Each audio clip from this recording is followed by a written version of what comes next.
Have you ever noticed that some people can make a decision in 30 seconds? While you can spend 3 weeks or 3 years deciding whether or not a decision is right for you. And you tell yourself things like, I'm just being responsible. I just need a little bit more information. I don't want to make the wrong choice. But what if your brain isn't trying to help you make the right decision? What if it's trying to stop you from making one at all? Imagine you're standing at an airport. There's 20 gates, 20 planes. And every single one is going somewhere incredible. One leads to the business you've always dreamed about. One leads to the healthier version of you. One leads to the relationship. One leads to the move. One leads to writing the book. One leads to the life you've been imagining for years. But you don't get on any of them because what if I choose the wrong one? So you wait, you open another browser tab, watch another YouTube video, you make another pros and cons list, you ask another friend, and you tell yourself, I'll decide another time. But here's the part that nobody tells you.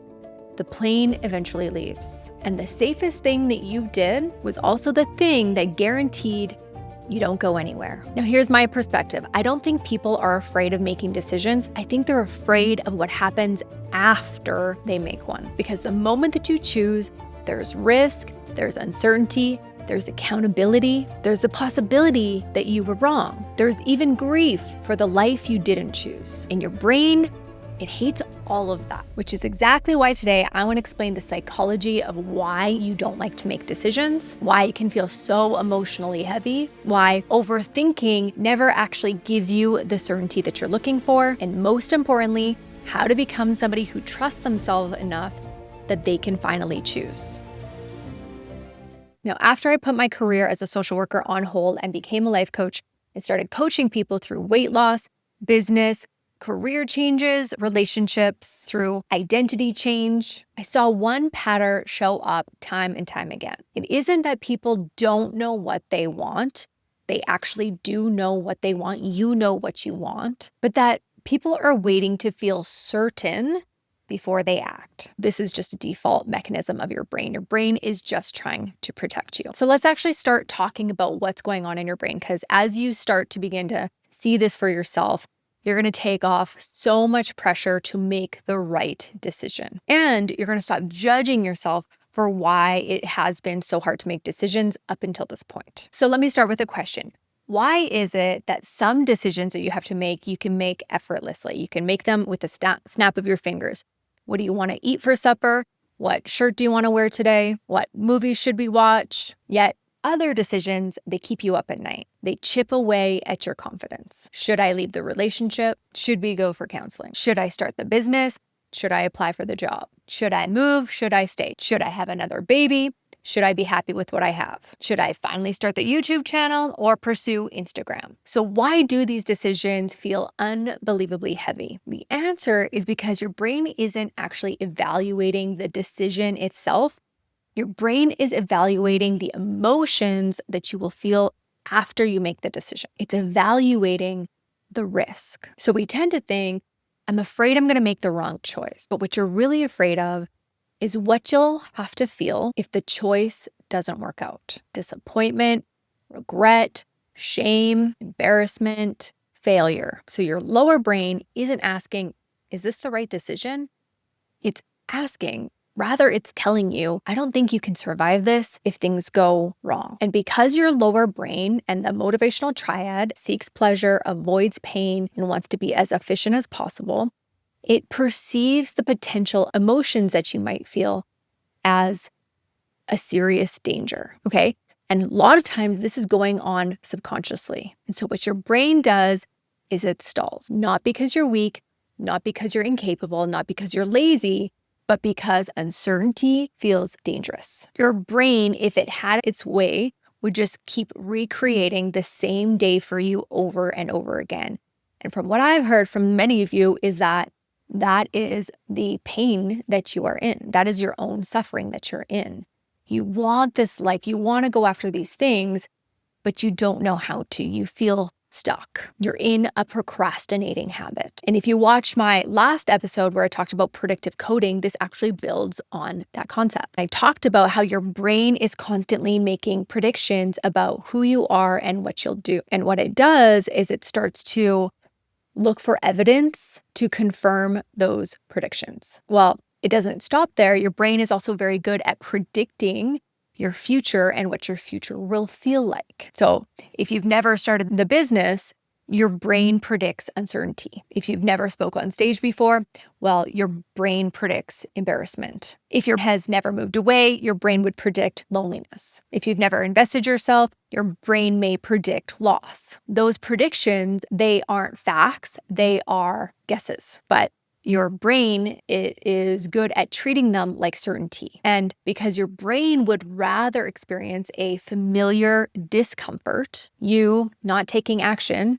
that is comfort to your brain. It would rather sit in that familiar discomfort versus the unfamiliar uncertainty.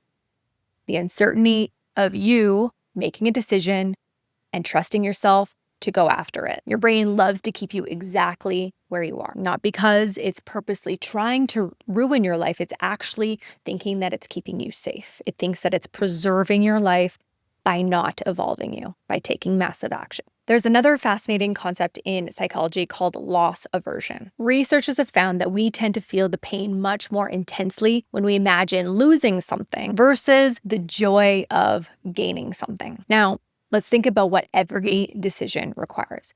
Every decision requires you closing the door to something. When you choose a path, when you make a decision, you're saying no to something else. You grieve the possibility of the thing that you didn't choose. And depending what your goal is, depending what the decision is that you've been mulling over for the past several years, that could require you to feel the grief of not choosing something comfortable. And how I like to think of it is that any goal that is worth going after is going to cost you some comfort, which is a really good and a very positive thing for evolving yourself, for evolving your brain. So this explains why choosing feels very emotional. And I think this is really important to talk about because some of you aren't choosing between 2 jobs, 2 cities, 2 opportunities. You're grieving the version of your life that won't happen. And that's real. But here's the problem. If you refuse to walk through any of the doors, you won't walk through one either. And so what ends up happening is our brain gets really good at keeping you feeling good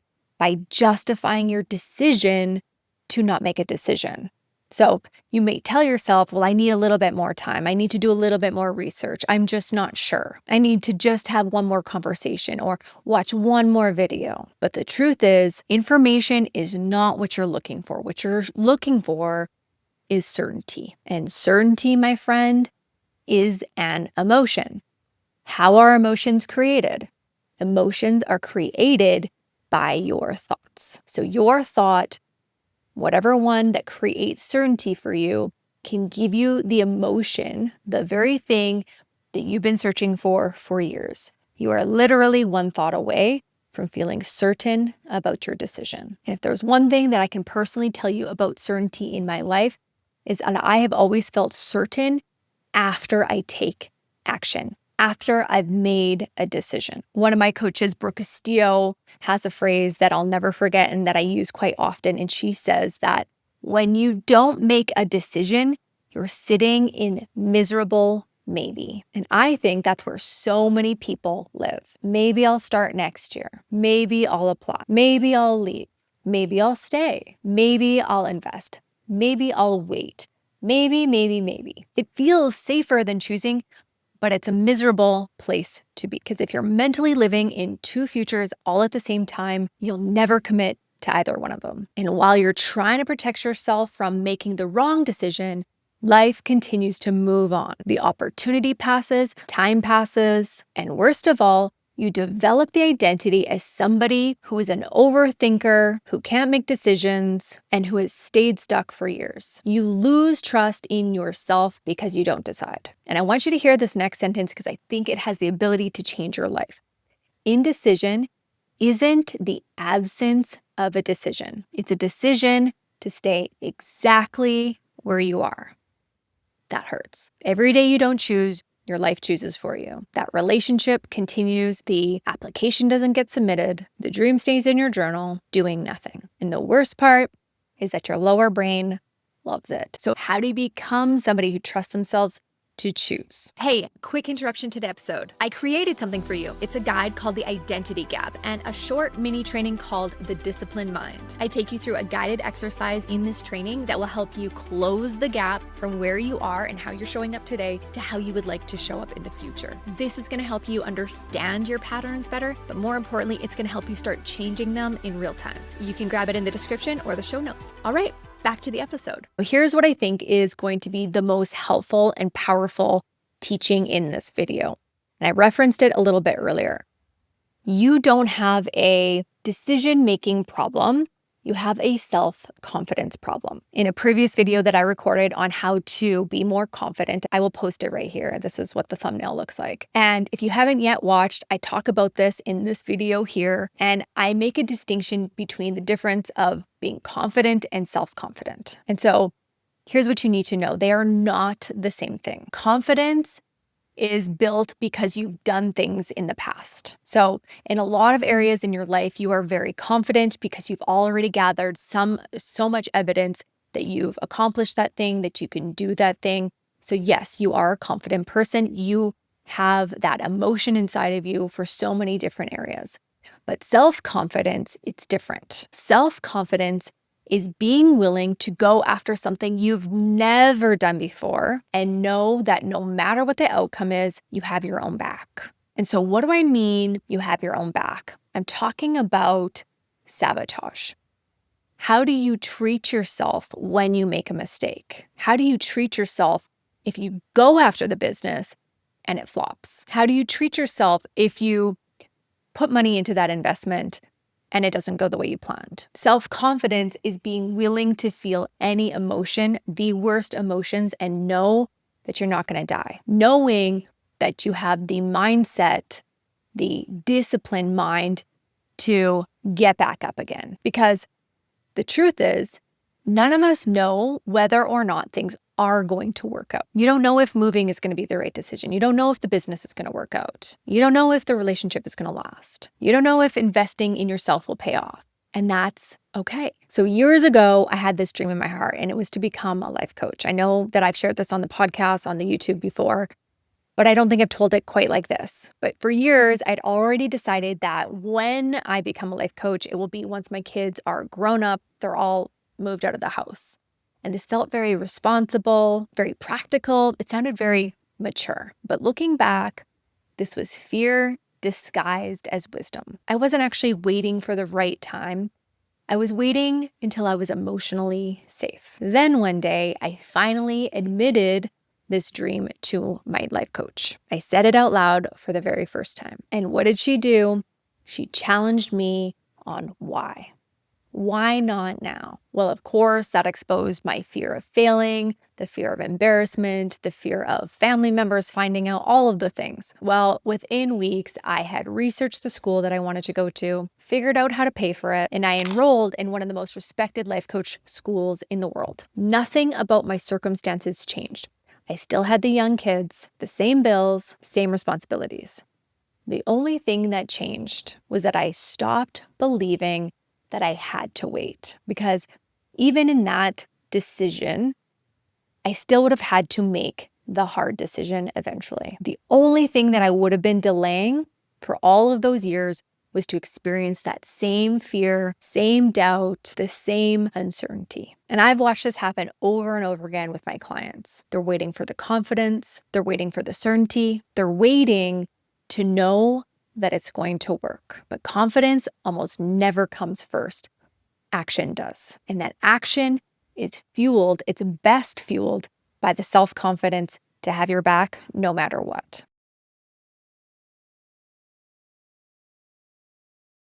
So people will ask me, how do I stop being afraid to make the wrong decision? And my answer surprises them. I don't think that your goal should be to stop being afraid. I think that your goal should be to become emotionally capable. When you have emotional capacity, the tolerance to feel and experience any emotion that comes on your path, you will be unstoppable. Think about it this way. Your brain isn't actually afraid of investing and then losing the investment that you put towards your business. Your brain is afraid of the emotion that you will feel if you do. The regret, the embarrassment, the shame, the failure. Your lower brain does not trust that you will know what to do if you experience these emotions. So instead, it convinces you to not decide, not because it creates a better future, but because it would create a more predictable one. But now let's imagine that you actually believe, I can handle disappointment. I can handle regret. I can handle fear. I can handle failure. I can handle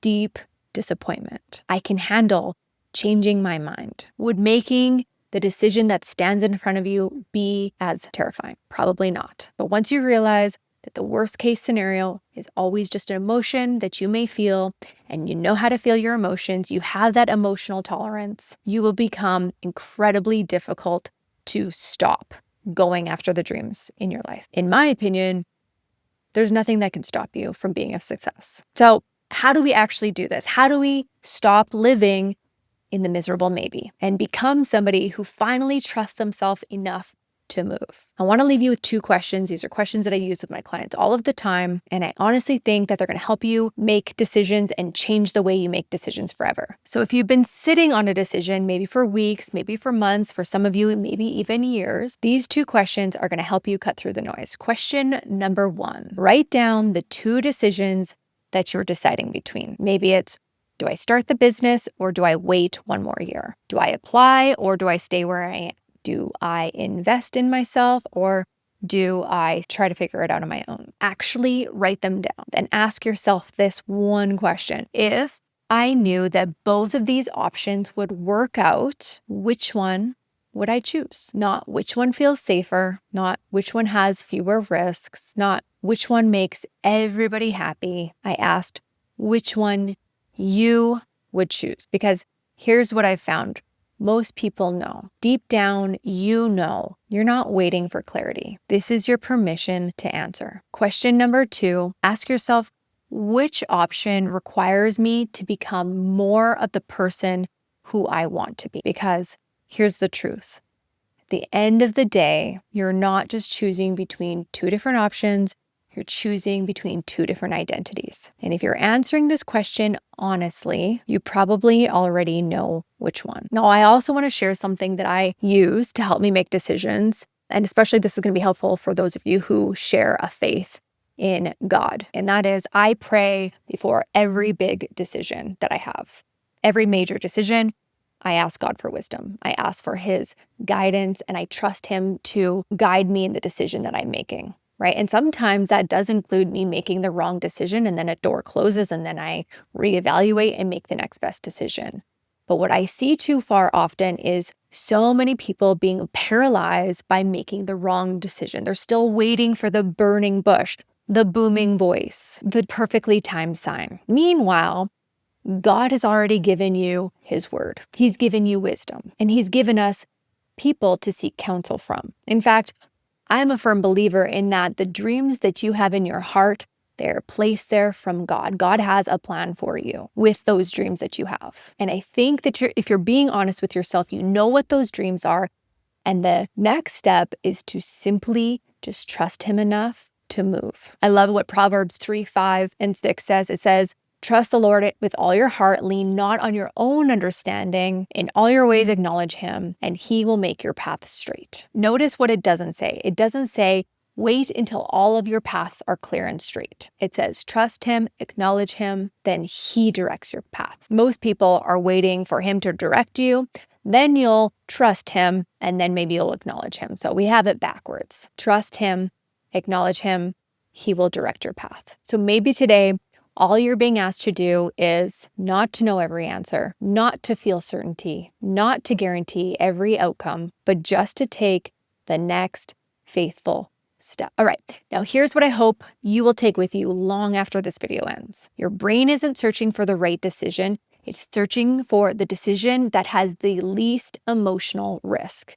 aka no decision or one that requires no risk, no uncertainty. The goal is not for you to become the person who always makes the right choice. The goal is for you to become somebody who trusts themselves because they know that no matter what the outcome is, no matter what decision they make, you're going to have your own back. That's self-confidence, that's emotional maturity, and that honestly, is freedom. So if you've been waiting until you feel ready, until you feel worthy, until you feel certainty, I hope that today is the day that you stop waiting. And I hope that the comment section is filled with people telling me, what powerful decision did you make right now? What decision did you make today? What decision are you about to make? Make the decision. You have your own back. If you don't have that emotional capacity, you have a place in my 10-week accelerator. Check out the link in the show notes. That would be a great starting place for you. In 10 weeks, you're going to become the person you want to be. Because guess what? We're making powerful decisions on day one. I look forward to seeing you on next week's episode. Bye now.